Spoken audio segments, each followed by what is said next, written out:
I think your characterization of this incredible effort as a failure is reckless.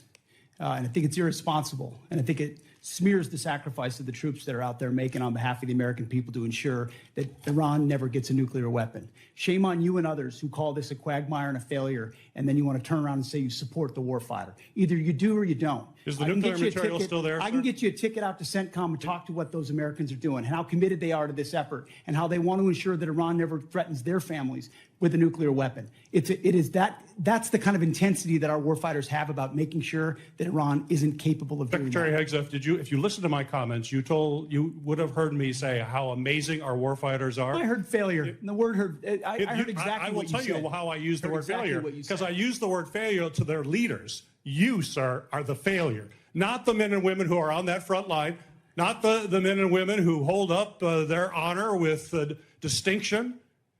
But if there's a lack of a winning strategy, they're in harm's way. Their leaders have failed them. And that's what's happening. We have political leadership. You don't have a strategy. You don't have a long-term plan to actually win this war. Win the war. The men and women are going to be able to do it, but they need to have leadership. When will you show leadership? When will you show leadership? Why don't you show some leadership and stand up to your fellow Democrats who won't fund the troops, who stand and play partisan politics while you don't give us the money? You want to stand up here and talk about the troops? You won't show any political courage to actually fund our department because you have Trump derangement syndrome and can't actually commit to anything meaningful. So I put this on you, Senator. Secretary Hegseth, you have trillions. You have over $1 trillion. You're asking for $1.5 trillion. It's not a question of money. It's a question of leadership and understanding what it takes to actually win. Political cowardice of Democrats who won't fund the troops.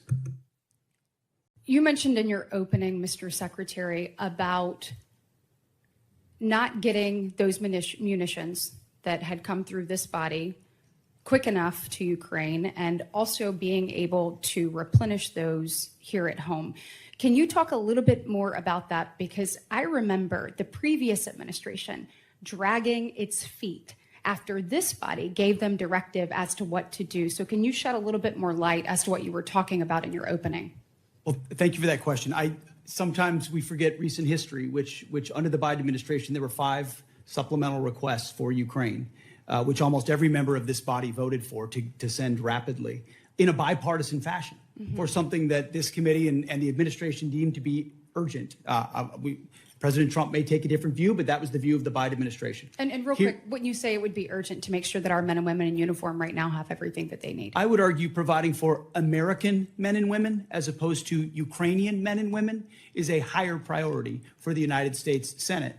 So 5 supplementals that went to Ukraine, as good as that cause may be, why is that righteous to do? But funding troops in harm's way right now, given the threat and what they're undertaking, this is a partisan exercise. And so it's hypocrisy.